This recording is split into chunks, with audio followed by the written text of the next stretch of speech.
Daniel Goleman, Stockton, California, 1946, es un reputado psicólogo estadounidense, graduado en el Amherst College y doctorado por la Universidad de Harvard. Tras pasar varios años como investigador y profesor en distintas instituciones universitarias, dio un giro a su carrera profesional y se incorporó a la revista Psychology Today. Posteriormente trabajaría durante 12 años en la sección de psicología de The New York Times. Durante su etapa como periodista publicó el libro Inteligencia Emocional, Kairos, 1996, que rápidamente se convertiría en bestseller, vendiendo millones de copias en todo el mundo. La gran acogida que tuvo este libro entre la comunidad empresarial le llevó a escribir La práctica de la inteligencia emocional, Kairos, 1999. Otros de sus libros destacados son La salud emocional, Conversaciones con el Dalai Lama sobre la salud, las emociones y la mente, Kairos, 1997, El punto ciego, Plaza y Janés, 1999, El espíritu creativo, Ediciones B, 2000, El líder resonante crea más, Plaza y Janés, 2002, escrito junto a Richard Boyatzis, Inteligencia social, Kairos, 2006, Inteligencia ecológica, Kairos, 2009, y Focus, Kairos, 2013. En la actualidad, Goleman es codirector del Consortium for Research on Emotional Intelligence in Organizations en la Universidad Rutgers, que tiene como misión fomentar la investigación sobre el papel que juega la inteligencia emocional en la excelencia. El concepto de inteligencia emocional ha llegado a prácticamente todos los rincones de nuestro planeta, en forma de tiras cómicas, programas educativos, juguetes que dicen contribuir a su desarrollo, anuncios clasificados de personas que afirman buscarla en sus parejas. Incluso la UNESCO puso en marcha una iniciativa mundial en 2002, y remitió a los ministros de educación de 140 países una declaración con los 10 principios básicos imprescindibles para poner en marcha programas de aprendizaje social y emocional. El mundo empresarial no ha sido ajeno a esta tendencia y ha encontrado en la inteligencia emocional una herramienta inestimable para comprender la productividad laboral de las personas, el éxito de las empresas, los requerimientos del liderazgo y hasta la prevención de los desastres corporativos. No en vano, la Harvard Business Review ha llegado a calificar a la inteligencia emocional como un concepto revolucionario, una noción arrolladora, una de las ideas más influyentes de la década en el mundo empresarial. Revelando de forma esclarecedora el valor subestimado de la misma, la directora de investigación de UNED ha puesto de relieve que los CEO son contratados por su capacidad intelectual y su experiencia comercial y despedidos por su falta de inteligencia emocional. Sorprendido ante el efecto devastador de los arrebatos emocionales y consciente, al mismo tiempo, de que los test de coeficiente intelectual no arrojaban excesiva luz sobre el desempeño de una persona en sus actividades académicas, profesionales o personales, Daniel Goleman ha intentado desentrañar qué factores determinan las marcadas diferencias que existen, por ejemplo, entre un trabajador estrella y cualquier otro ubicado en un punto medio, o entre un psicópata social y un líder carismático. Su tesis defiende que, con mucha frecuencia, la diferencia radica en ese conjunto de habilidades que ha llamado inteligencia emocional, entre las que destacan el autocontrol, el entusiasmo, la empatía, la perseverancia y la capacidad para motivarse a uno mismo.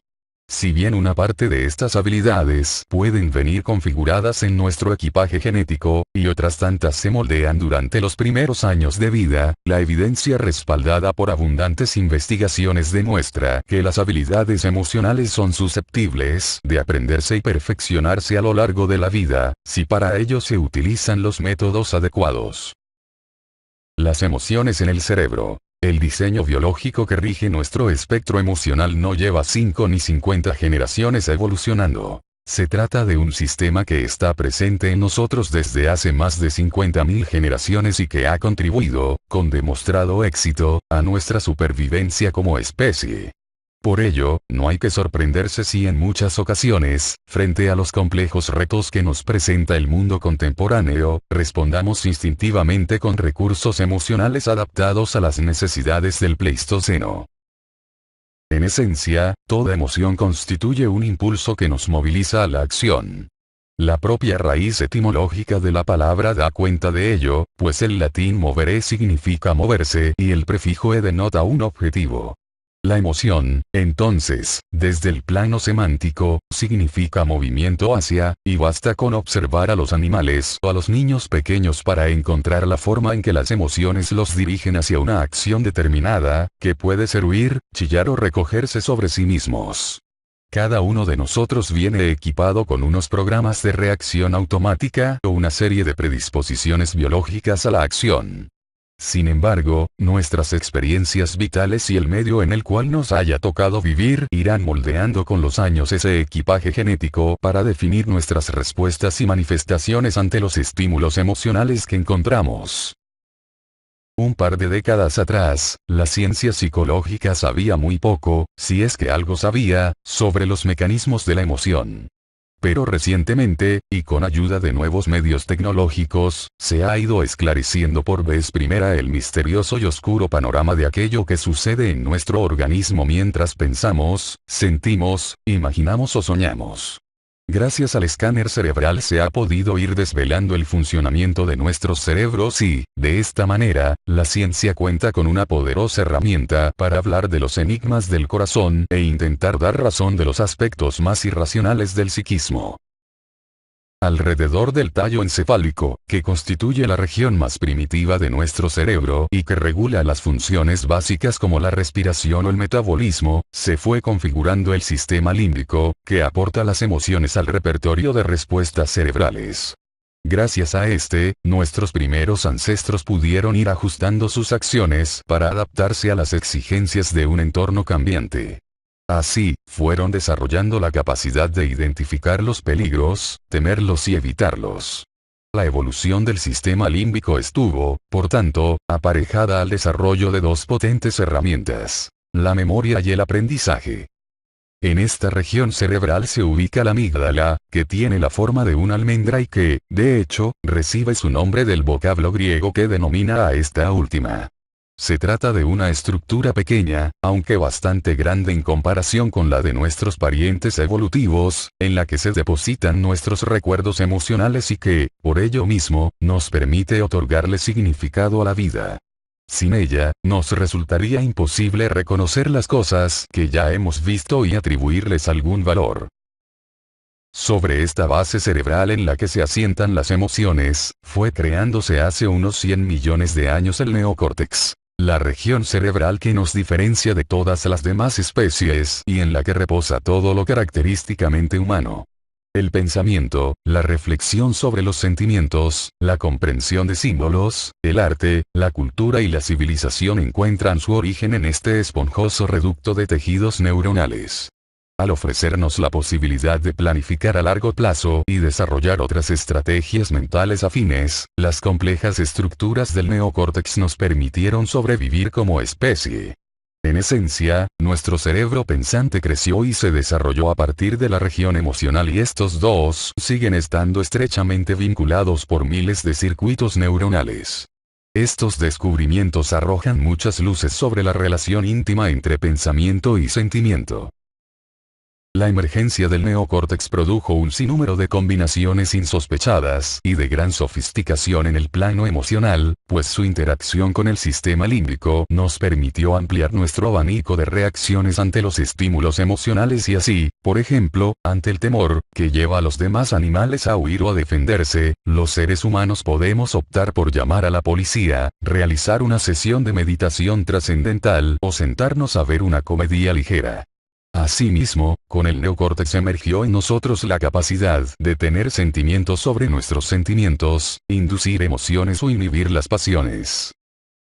Orgullosos de nuestra capacidad para controlar nuestras emociones, hemos caído en la trampa de creer que nuestra racionalidad prima sobre nuestros sentimientos y que a ella podemos atribuirle la causa de todos nuestros actos. Pero, a diferencia de lo que pensamos, son muchos los asuntos emocionales que siguen regidos por el sistema límbico y nuestro cerebro toma decisiones continuamente sin siquiera consultarlas con los lóbulos frontales y demás zonas analíticas de nuestro cerebro pensante. Recuerde, simplemente, la última vez en que perdió usted el control y explotó ante alguien, diciendo cosas que jamás diría. Los estudios neurológicos han encontrado que la primera región cerebral por la que pasan las señales sensoriales procedentes de los ojos o de los oídos es el tálamo, que se encarga de distribuir los mensajes a las otras regiones de procesamiento cerebral. Desde allí, las señales son dirigidas al neocórtex, donde la información es ponderada mediante diferentes niveles de circuitos cerebrales, para tener una noción completa de lo que ocurre y finalmente emitir una respuesta adaptada a la situación. El neocórtex registra y analiza la situación y acude a los lóbulos prefrontales para comprender y organizar los estímulos, en orden a ofrecer una respuesta analítica y proporcionada, enviando luego las señales al sistema límbico para que produzca e irradie las respuestas hormonales al resto del cuerpo. Aunque esta es la forma en la que funciona nuestro cerebro la mayor parte del tiempo, Joseph Ledoux, en su apasionante estudio sobre la emoción, descubrió que, junto a la larga vía neuronal que va al córtex, existe una pequeña estructura neuronal que comunica directamente el tálamo con la amígdala. Esta vía secundaria y más corta, que constituye una suerte de atajo, permite que la amígdala reciba algunas señales directamente de los sentidos y dispare una secreción hormonal que determina nuestro comportamiento, antes de que esas señales hayan sido registradas por el neocórtex. El problema que esto puede y suele suscitar consiste en que la amígdala ofrece respuestas inmediatas que no tienen en cuenta la situación en toda su complejidad, sino que se limitan a asociarla con los recuerdos emocionales que guarda almacenados para proveer así la respuesta que considere adecuada. Si bien esto podría ser determinante para la supervivencia de nuestros ancestros en situaciones en las que unas milésimas de segundos significaban la diferencia entre vida o muerte, en el sofisticado mundo social de hoy en día puede resultar desproporcionado y hasta catastrófico. Así, por ejemplo, no es de sorprender que una persona que haya sufrido un fuerte trauma tras haber sido asediada sexualmente por un antiguo jefe, tenga una reacción exagerada y violenta cuando se enfrente a un escenario similar al del ataque o cuando se encuentre con una superior que le recuerde de alguna forma a su agresor. De hecho, la situación se hace más compleja si tenemos en cuenta que la mayoría de los recuerdos emocionales más intensos que están almacenados en la amígdala proceden de los primeros años de vida, de hechos que no solo escapan a nuestro control, sino que ni siquiera entran en el ámbito de nuestros recuerdos conscientes. En cada uno de nosotros se solapan dos mentes distintas, uno que piensa y otra que siente. Estas constituyen dos facultades relativamente independientes y reflejan el funcionamiento de circuitos cerebrales diferentes aunque interrelacionados. De hecho, el intelecto no puede funcionar adecuadamente sin el concurso de la inteligencia emocional, y la adecuada complementación entre el sistema límbico y el neocórtex exige la participación armónica de ambas. En muchísimas ocasiones, estas dos mentes mantienen una adecuada coordinación, haciendo que los sentimientos condicionen y enriquezcan los pensamientos y lo mismo a la inversa. Algunas veces, sin embargo, la carga emocional de un estímulo despierta nuestras pasiones, activando a nivel neuronal un sistema de reacción de emergencia, capaz de secuestrar a la mente racional y llevarnos a comportamientos desproporcionados e indeseables, como cuando un ataque de cólera conduce a un homicidio. En el funcionamiento de la amígdala y en su interrelación con el neocórtex se esconde el sustento neurológico de la inteligencia emocional, entendida, pues, como un conjunto de disposiciones o habilidades que nos permite, entre otras cosas, tomar las riendas de nuestros impulsos emocionales, comprender los sentimientos más profundos de nuestros semejantes, manejar amablemente nuestras relaciones o dominar esa capacidad que señaló Aristóteles de enfadarse con la persona adecuada, en el grado exacto, en el momento oportuno, con el propósito justo y del modo correcto. La inteligencia más allá del intelecto. Diversos estudios de largo plazo han ido observando las vidas de los chicos que puntuaban más alto en las pruebas intelectivas o han comparado sus niveles de satisfacción frente a ciertos indicadores, la felicidad, el prestigio o el éxito laboral, con respecto a los promedios. Todos ellos han puesto de relieve que el coeficiente intelectual apenas si representa un 20% de los factores determinantes del éxito. El 80% restante depende de otro tipo de variables, tales como la clase social, la suerte y, en gran medida, la inteligencia emocional. Así, la capacidad de motivarse a sí mismo, de perseverar en un empeño a pesar de las frustraciones, de controlar los impulsos, diferir a las gratificaciones, regular los propios estados de ánimo, controlar la angustia y empatizar y confiar en los demás, parecen ser factores mucho más determinantes para la consecución de una vida plena que las medidas del desempeño cognitivo. Tal como sucede con las matemáticas o la lectura, la vida emocional constituye un ámbito que se puede dominar con mayor o menor pericia. A menudo se nos presentan en el mundo sujetos que evocan la caricatura estereotípica del intelectual con una asombrosa capacidad de razonamiento, pero completamente inepto en el plano personal. Quienes, en cambio, gobiernan adecuadamente sus sentimientos, y saben interpretar y relacionarse efectivamente con los sentimientos de los demás, gozan de una situación ventajosa en todos los dominios de la vida, desde el noviazgo y las relaciones íntimas hasta la comprensión de las reglas tácitas que determinan el éxito en el ámbito profesional. Si bien es cierto que en toda persona coexisten los dos tipos de inteligencia, cognitiva y emocional, es evidente que la inteligencia emocional aporta, con mucha diferencia, la clase de cualidades que más nos ayudan a convertirnos en auténticos seres humanos. Uno de los críticos más contundentes con el modelo tradicional de concebir la inteligencia es Howard Gardner. Este mantiene que la inteligencia no es una sola, sino un amplio abanico de habilidades diferenciadas entre las que identifica 7, sin pretender con ello hacer una enumeración exhaustiva. Gardner destaca dos tipos de inteligencia personal. La interpersonal, que permite comprender a los demás, y la intrapersonal, que permite configurar una imagen fiel y verdadera de uno mismo.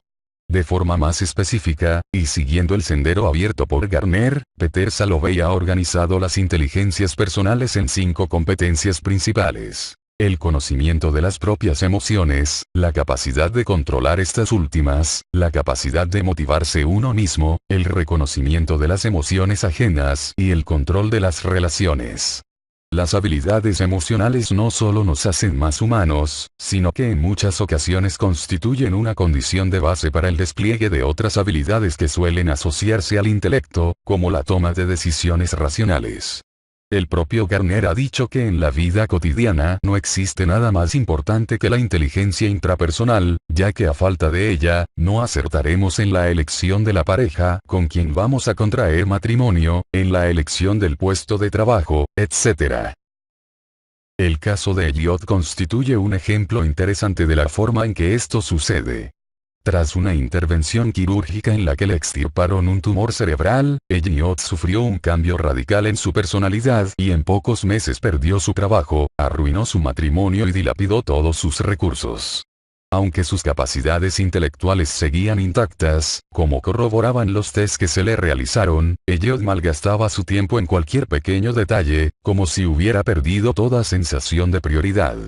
Tras estudiar su caso, Antonio Damasio encontró que con la operación se habían comprometido algunas conexiones nerviosas de la amígdala con otras regiones del neocórtex y que, en consecuencia, Elliot ya no tenía conciencia de sus propios sentimientos. Pero Damasio fue un poco más allá, y logró concluir que los sentimientos juegan un papel fundamental en nuestra habilidad para tomar las decisiones que a diario debemos adoptar, pues al parecer, la presencia de una sensación visceral es la que nos da la seguridad que necesitamos para renunciar o proseguir con un determinado curso de acción, disminuyendo las alternativas sobre las cuales tenemos que elegir. En suma, muchas de las habilidades vitales que nos permiten llevar una vida equilibrada, como la capacidad para tomar decisiones, nos exigen permanecer en contacto con nuestras propias emociones. Habilidad 1. Autocontrol, el dominio de uno mismo. Los griegos llamaban sofrosine a la virtud consistente en el cuidado y la inteligencia en el gobierno de la propia vida. A su vez, los romanos y la Iglesia cristiana primitiva denominaban temperancia, templanza, a la capacidad de contener el exceso emocional. La preocupación, pues, por gobernarse a sí mismo y controlar impulsos y pasiones parece ir aparejada al desarrollo de la vida en comunidad, pues una emoción excesivamente intensa o que se prolongue más allá de lo prudente, pone en riesgo la propia estabilidad y puede traer consecuencias nefastas. Si de una parte somos esclavos de nuestra propia naturaleza, y en ese sentido es muy escaso el control que podemos ejercer sobre la forma en que nuestro cerebro responde a los estímulos y sobre su manera de activar determinadas respuestas emocionales, por otra parte sí que podemos ejercer algún control sobre la permanencia e intensidad de esos estados emocionales. Así, el arte de contenerse, de dominar los arrebatos emocionales y de calmarse a uno mismo ha llegado a ser interpretado por psicólogos de la altura de D.W. Winnicott como el más fundamental de los recursos psicológicos.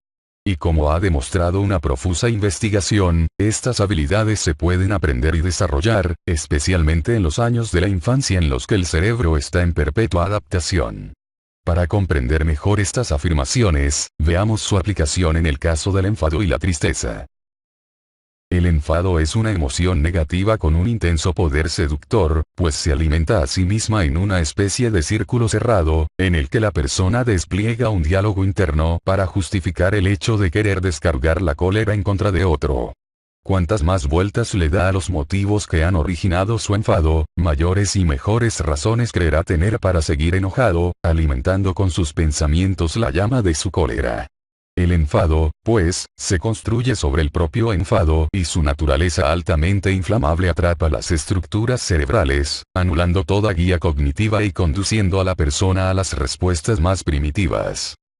Dolph Silman, psicólogo de la Universidad de Alabama, sostiene que el detonante universal del enfado radica en la sensación de hallarse amenazado, bien sea por una amenaza física o cualquier amenaza simbólica en contra de la autoestima o el amor propio, como, por ejemplo, sentirse tratado de forma injusta o ruda o recibir un insulto o cualquier otra muestra de menosprecio. Por su naturaleza invasiva, el enfado suele percibirse como una emoción incontrolable e incluso euforizante, y esto ha fomentado la falsa creencia de que la mejor forma de combatirlo consiste en expresarlo abiertamente, en una suerte de catarsis liberadora. Los experimentos liderados por Silman han permitido concluir que el hecho de airear el enojo de poco o nada sirve para mitigarlo.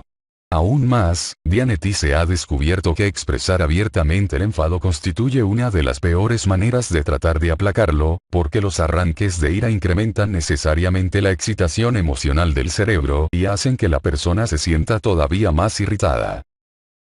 Benjamin Franklin sentenció que siempre hay razones para estar enfadados, pero estas rara vez son buenas. El problema está en saber discernir. Los estudios empíricos de Silman le han servido para descubrir que una de las recetas más efectivas para acabar con el enfado consiste en reencuadrar la situación dentro de un marco más positivo. Para ello, conviene hacer conciencia de los pensamientos que desencadenaron la primera descarga de enojo, pues muchas veces una pequeña información adicional sobre esa situación original puede restarle toda su fuerza al enfado. En un experimento muy elocuente, un grupo de voluntarios debía realizar ejercicios físicos en una sala, dirigidos por un ayudante que, en realidad, era cómplice del investigador y se limitaba a insultarlos y a provocarlos de múltiples formas. Al terminar la actividad, los voluntarios tenían la posibilidad de descargar su cólera, evaluando las aptitudes del ayudante para una eventual contratación laboral. Como era de esperar, los ánimos estaban caldeados y las calificaciones que el sujeto obtuvo fueron bajísimas. En una segunda aplicación del experimento se introdujo una variante. Cuando terminaban los ejercicios, entraba una mujer con los formularios y el ayudante, que en ese momento salía, se despedía de ella de forma despectiva.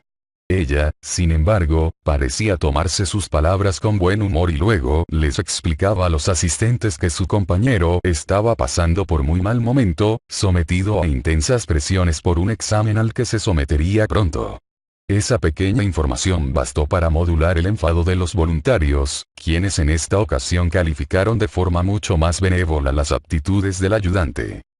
Por otra parte, Silman ha descubierto que alejarse de los estímulos que pueden recordar las causas del enfado y cambiar el foco de atención es otra forma muy efectiva de aplacarlo, pues se pone fin a la cadena de pensamientos irritantes, se reduce la excitación fisiológica y se produce una suerte de enfriamiento en el que la cólera va desapareciendo. A juicio de Silman, mediante unas distracciones adecuadas en las que la mente tenga que prestar atención a algo nuevo, diferente y entretenido, como ver una película, leer un libro, realizar un poco de ejercicio o dar un paseo, es posible modificar el estado anímico y suavizar el enfado, pues es muy difícil que éste subsista cuando uno lo está pasando bien. De manera semejante a lo que ocurre con el enfado, la tristeza es un estado de ánimo que lleva a la gente a utilizar múltiples recursos para librarse de él, muchos de los cuales resultan poco efectivos. Por ejemplo, Dianetti se ha comprobado que el hecho de aislarse, que suele ser la opción escogida por muchos cuando se sienten abatidos, solamente contribuye a aumentar su sensación de soledad y desamparo. La tristeza como tal no es necesariamente un estado negativo. Por el contrario, puede desempeñar las funciones necesarias para una recomposición emocional, como sucede con el duelo tras la pérdida de un ser querido. Pero cuando adquiere la naturaleza crónica de una depresión, puede erosionar la salud mental y física de una persona, llevándola incluso a cometer un suicidio. Entre las medidas que han demostrado mayor éxito para combatir la depresión se encuentra la terapia cognitiva orientada a modificar las pautas de pensamiento que la rigen. Esta terapia intenta conducir al paciente a identificar, cuestionar y relativizar los pensamientos que se esconden en el núcleo de la obsesión y a establecer un programa de actividades agradables que procure alguna clase de distracción, como por ejemplo el aeróbic, que ha demostrado ser una de las tácticas más eficaces para sacudirse de encima tanto la depresión leve como otros estados de ánimo negativos. Habilidad 2. El entusiasmo, la aptitud maestra para la vida. Por su poderosa influencia sobre todos los aspectos de la vida de una persona, las emociones se encuentran en el centro de la existencia. La habilidad del individuo para manejarlas actúa como un poderoso predictor de su éxito en el futuro. La capacidad de pensar, de planificar, concentrarse, solventar problemas, tomar decisiones y muchas otras actividades cognitivas indispensables en la vida pueden verse entorpecidas o favorecidas por nuestras emociones. Así pues, el equipaje emocional de una persona, junto a su habilidad para controlar y manejar esas tendencias innatas, proveen los límites de sus capacidades mentales y determinan los logros que podrá alcanzar en la vida. Habilidades emocionales como el entusiasmo, el gusto por lo que se hace o el optimismo representan unos estímulos ideales para el éxito. De ahí que la inteligencia emocional constituya la aptitud maestra para la vida. Si comparamos a dos personas con unas capacidades innatas equivalentes, una de las cuales se encuentra en la cúspide de su carrera, mientras la otra se codea con la masa en un nivel de mediocridad, encontraremos que su principal diferencia radica en aspectos emocionales. Por ejemplo, el entusiasmo y la tenacidad frente a todo tipo de contratiempos, que le habrán permitido al primero perseverar en la práctica ardua y rutinaria durante muchos años. Diversos estudios han trazado la correlación entre ciertas habilidades emocionales y el desempeño futuro de una persona. Delante de un grupo de niños de 4 años de edad se colocó una golosina que podían comer, pero se les explicó que si esperaban 20 minutos para hacerlo, entonces conseguirían 2 golosinas. 12 años después se demostró que aquellos pequeños que habían exhibido el autocontrol emocional necesario para refrenar la tentación en aras de un beneficio mayor eran más competentes socialmente, más emprendedores y más capaces de afrontar las frustraciones de la vida. De forma semejante, la ansiedad constituye un predictor casi inequívoco del fracaso en el desempeño de una tarea compleja, intelectualmente exigente y tensa como, por ejemplo, la que desarrolla un controlador aéreo.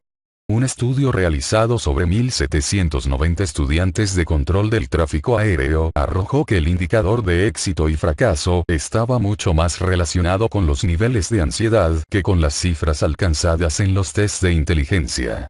Asimismo, 126 estudios diferentes, en los que participaron más de 36.000 personas, han ratificado que cuanto más proclive a angustiarse es una persona, menor es su rendimiento académico. Así pues, la ansiedad y la preocupación, cuando no se cuenta con la habilidad emocional para dominarlas, actúan como profecías autocumplidas que conducen al fracaso.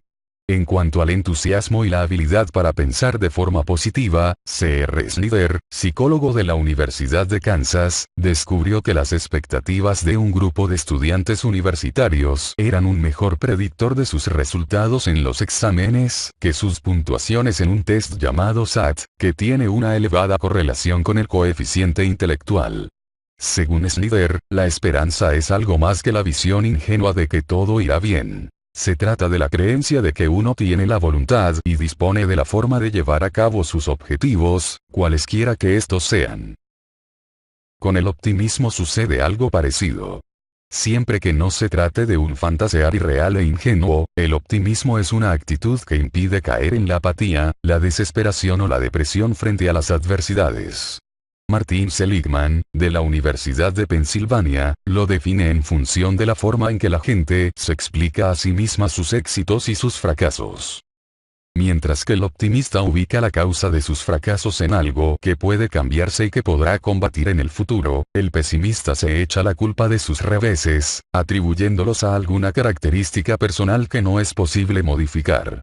El mismo Seligman lideró un estudio sobre los vendedores de seguros de una compañía norteamericana. Así descubrió que, durante sus primeros 2 años de trabajo, los optimistas vendían un 37% más que los pesimistas, y que las tasas de abandono del puesto entre los pesimistas doblaban a las de sus colegas optimistas.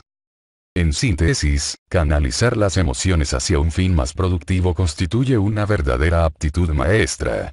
Ya se trate de controlar los impulsos, de demorar la gratificación, de regular los estados de ánimo para facilitar el pensamiento y la reflexión, de motivarse a uno mismo para perseverar y hacer frente a los contratiempos, de asumir una actitud optimista frente al futuro, todo ello parece demostrar el gran poder de las emociones como guías que determinan la eficacia de nuestros esfuerzos.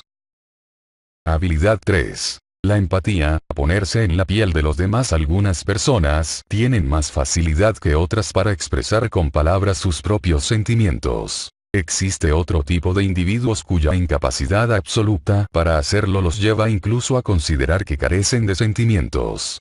Peter Sifneos, psiquiatra de Harvard, acuñó el término alexitimia, que se compone del prefijo a, sin, junto a los vocablos lexis, palabra, y timos, emoción, para referirse a la incapacidad de algunas personas para expresar con palabras sus propias vivencias. No es que los alexitímicos no sientan, simplemente carecen de la capacidad fundamental para identificar, comprender y expresar sus emociones. Este tipo de ignorancia hace de ellos personas planas y aburridas, que suelen quejarse de problemas clínicos difusos, y que tienden a confundir el sufrimiento emocional con el dolor físico. Pero el efecto negativo de esta condición rebasa el ámbito privado de la persona en cuestión, en la medida en que la conciencia de sí mismo es la facultad sobre la que se erige la empatía. Así, al no tener la menor idea de lo que sienten, los alexitímicos se encuentran completamente desorientados con respecto a los sentimientos de quienes les rodean. La palabra empatía proviene del griego empateia, que significa sentir dentro, y denota la capacidad de percibir la experiencia subjetiva de otra persona. El psicólogo norteamericano Epstein amplió el alcance del término para referirse al tipo de imitación física que realiza una persona frente al sufrimiento ajeno, con el objeto de evocar idénticas sensaciones en sí misma. Diversas observaciones in situ han permitido identificar esta habilidad desde edades muy tempranas, como en niños de 9 meses de edad que rompen a llorar cuando ven a otro niño caerse, o niños un poco mayores que ofrecen su peluche a otro niño que está llorando y llegan incluso a arroparlo con su manta. Incluso se ha demostrado que desde los primeros días de vida, los bebés se muestran afectados cuando oyen el llanto de otro niño, lo cual ha sido considerado por algunos como el primer antecedente de la empatía. A lo largo de la vida, esa capacidad para comprender lo que sienten los demás afecta a un espectro muy amplio de actividades, que van desde las ventas hasta la dirección de empresas, pasando por la política, las relaciones amorosas y la educación de los hijos. A su vez, la ausencia de empatía suele ser un rasgo distintivo de las personas que cometen los delitos más execrables: psicópatas, violadores y pederastas. La incapacidad de estos sujetos para percibir el sufrimiento de los demás les infunde el valor necesario para perpetrar sus delitos, que muchas veces justifican con mentiras inventadas por ellos mismos, como cuando un padre abusador asume que está dándole afecto a sus hijos o un violador sostiene que su víctima lo ha incitado al sexo por la forma en que iba vestida. Los estudios adelantados por el National Institute of Mental Health han puesto de relieve que buena parte de las diferencias en el grado de empatía se hallan directamente relacionadas con la educación que los padres proporcionan a sus hijos. Daniel Stern, un psiquiatra que ha estudiado los breves y repetidos intercambios que tienen lugar entre padres e hijos, sostiene que en esos momentos de intimidad se está dando el aprendizaje fundamental de la vida emocional. A su juicio, existe sintonización entre dos personas, una madre y su hijo, o dos amantes en la cama, cuando la una constata que sus emociones son captadas, aceptadas y correspondidas con empatía. Según los estudios realizados, el coste de la falta de sintonía emocional entre padres e hijos es extraordinario. Cuando los padres fracasan reiteradamente en mostrar empatía hacia una determinada gama de emociones de su hijo, como el llanto o sus necesidades afectivas, el niño dejará de expresar ese tipo de emociones y es posible que incluso deje de sentirlas. De esta forma, y en general, los sentimientos que son desalentados de forma más o menos explícita durante la primera infancia pueden desaparecer por completo del repertorio emocional de una persona. Por fortuna, las investigaciones también han encontrado que las pautas relacionales se pueden ir modificando y que, si bien es cierto que las primeras relaciones tienen un impacto enorme en la configuración emocional, el sujeto se enfrentará a una serie de relaciones compensatorias a lo largo de su vida, con amigos, familiares o hasta con un terapeuta, que pueden ir remoldeando sus pautas de conducta. En ese sentido, muchas teorías psicoanalíticas consideran que la relación terapéutica constituye un adecuado correctivo emocional que puede proporcionar una experiencia satisfactoria de sintonización. Finalmente, las investigaciones sobre la comunicación humana suelen dar por hecho que más del 90% de los mensajes emocionales es de naturaleza no verbal, y se manifiesta en aspectos como la inflexión de la voz, la expresión facial y los gestos, entre otros. De ahí que la clave que permite a una persona acceder a las emociones de los demás radica en su capacidad para captar los mensajes no verbales. De hecho, diversos estudios han evidenciado que los niños que tienen más desarrollada esta capacidad muestran un mayor rendimiento académico que el de la media, aun cuando sus coeficientes intelectuales sean iguales o inferiores al de otros niños menos empáticos. Este dato parece sugerir que la empatía favorece el rendimiento escolar o, tal vez, que los niños empáticos son más atractivos a los ojos de sus profesores. Inteligencia emocional para el trabajo. Una persona que carece de control sobre sus emociones negativas podrá ser víctima de un arrebato emocional que le impida concentrarse, recordar, aprender y tomar decisiones con claridad. De ahí la frase de cierto empresario de que el estrés estupidiza a la gente. El precio que puede llegar a pagar una empresa por la baja inteligencia emocional de su personal es tan elevado, que fácilmente podría llevarla a la quiebra. En el caso de la aeronáutica, se estima que el 80% de los accidentes aéreos responde a errores del piloto.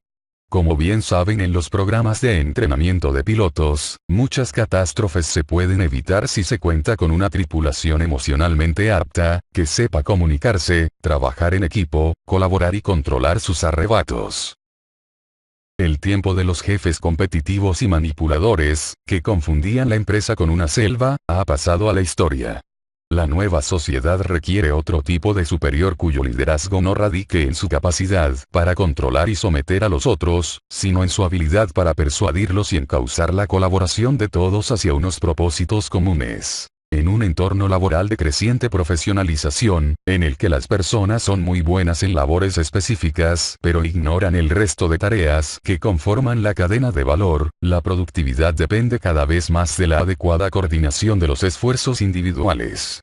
Por esa razón, la inteligencia emocional, que permite implementar buenas relaciones con las demás personas, es un capital inestimable para el trabajador contemporáneo. En un estudio publicado en la Harvard Business Review, Robert Kelley y Janet Kaplan compararon a un grupo de trabajadores estrella con el resto situado en la media. Con respecto a una serie de indicadores, hallaron que, mientras que no había ninguna diferencia significativa en el coeficiente intelectual o talento académico, sí se observaban disparidades críticas en relación a las estrategias internas e interpersonales utilizadas por los trabajadores estrella en su trabajo. Uno de los mayores contrastes que encontraron entre los dos grupos venía dado por el tipo de relaciones que establecían con una red de personas clave. Los trabajadores estrella de una organización suelen ser aquellos que han establecido sólidas conexiones en las redes sociales informales y, por lo tanto, cuentan con un enorme potencial para resolver problemas, pues saben a quién dirigirse y cómo obtener su apoyo en cada situación antes incluso de que las complicaciones se presenten, frente a aquellos otros que se ven abocados a ellas por no contar con el respaldo oportuno. Por otra parte, y de forma más general, la eficacia, la satisfacción y la productividad de una empresa están condicionadas por el modo en que se habla de los problemas que se presentan. Aunque muchas veces se evite hacerlo o se haga de forma equivocada, el feedback constituye el nutriente esencial para potenciar la efectividad de los trabajadores. Al proporcionar feedback, hay que evitar siempre los ataques generalizados que van dirigidos al carácter de la persona, como cuando se le llama estúpida o incompetente, pues estos suelen generar un efecto devastador en la motivación, la energía y la confianza de quien los recibe. Una buena crítica no se ocupa tanto de atribuir los errores a un rasgo de carácter como de centrarse en lo que la persona ha hecho y puede hacer en el futuro. Harry Levinson, un antiguo psicoanalista que se ha pasado al campo empresarial, recomienda, para ofrecer un buen feedback, ser concreto, ofrecer soluciones y ser sensible al impacto de las palabras en el interlocutor. En los entornos profesionales contemporáneos, la diversidad constituye una ventaja competitiva, potencia la creatividad y representa casi una exigencia de los mercados heterogéneos que comienzan a imperar. Pero para poder sacarle provecho, se requiere la presencia de aquellas habilidades emocionales que favorecen la tolerancia y rechazan los prejuicios. A este respecto, Thomas Pettigrew, psicólogo social de la Universidad de California, subraya una gran dificultad, pues las emociones propias de los prejuicios se consolidan durante la infancia, mientras que las creencias que los justifican se aprenden muy posteriormente. Así, aunque es factible cambiar las creencias intelectuales respecto a un prejuicio, es muy complejo transformar los sentimientos más profundos que le dan vida. La investigación sobre los prejuicios pone de relieve que los esfuerzos por crear una cultura laboral más tolerante deben partir del rechazo explícito a toda forma de discriminación o acoso, por pequeña que sea, como los chistes racistas o las imágenes de chicas ligeras de ropa que degradan al género femenino. Existen estudios que han demostrado que cuando, en un grupo, alguien expresa sus prejuicios étnicos, todos los miembros se ven más proclives a hacer lo mismo. Por lo tanto, una política empresarial de tolerancia y de no discriminación no debe limitarse a un par de cursillos de entrenamiento en la diversidad en un fin de semana, sino que debe permear todos los espacios de la empresa y constituir una práctica arraigada en cada acción cotidiana. Si bien los prejuicios largamente sostenidos no son fáciles de erradicar, sí es posible, en todo caso, hacer algo distinto con ellos. El simple acto de llamar a los prejuicios por su nombre o de oponerse francamente a ellos establece una atmósfera social que los desalienta, mientras que, por el contrario, hacer como si no ocurriera nada equivale a autorizarlos. Conclusión. Los estragos que la ineptitud emocional causa en el mundo son más que evidentes. Basta con abrir un diario para encontrar consignadas las formas de violencia y de degradación más aberrantes, que no parecen responder a ninguna lógica. Hoy por hoy no nos genera mayor estupor escuchar que un corredor de bolsa se haya arrojado de un rascacielos tras una repentina caída de la bolsa, que un marido haya golpeado a su esposa o que, tras haber sido despedido, un empleado haya entrado en su compañía armado hasta los dientes y haya asesinado a varias personas indiscriminadamente. Estas evidencias se suman a la ola de violencia que asola al planeta, al alarmante incremento de la depresión en todo el mundo, a los niveles de estrés que van en franco aumento y a una interminable lista de síntomas. Todos ellos dan cuenta de una irrupción descontrolada de los impulsos en nuestras vidas y de una ineptitud generalizada, y acaso creciente, para controlar las pasiones y los arrebatos emocionales. Tradicionalmente hemos sobrevalorado la importancia de los aspectos puramente racionales de nuestra psiquis, en un afán por medir y comparar los coeficientes de la inteligencia humana. Sin embargo, en aquellos momentos en que nos vemos arrastrados por las emociones, cuando un chico golpea a otro por burlarse de él o un conductor le dispara a aquel que le ha cerrado la vía, la inteligencia se ve desbordada y los esfuerzos por entender la capacidad de análisis racional de cada sujeto no parecen tener mayor utilidad. La abundante base experimental existente permite concluir que, si bien todas las personas venimos al mundo con un temperamento determinado, los primeros años de vida tienen un efecto determinante en nuestra configuración cerebral y, en gran medida, definen el alcance de nuestro repertorio emocional. Pero ni la naturaleza innata ni la influencia de la temprana infancia constituyen determinantes irreversibles de nuestro destino emocional. La puerta para la alfabetización emocional siempre está abierta y, así como en las escuelas les corresponde suplir las deficiencias de la educación doméstica, las empresas y los profesionales que quieran lograr el éxito en el entorno de especialización y diversidad que caracteriza al mundo moderno deben tener conciencia de sus emociones y dotarlas de inteligencia. Bien amigos y amigas, esta fue una investigación del Dr. Mentes X. Suscríbete a mi canal y dale manito arriba. Gracias. Hasta pronto.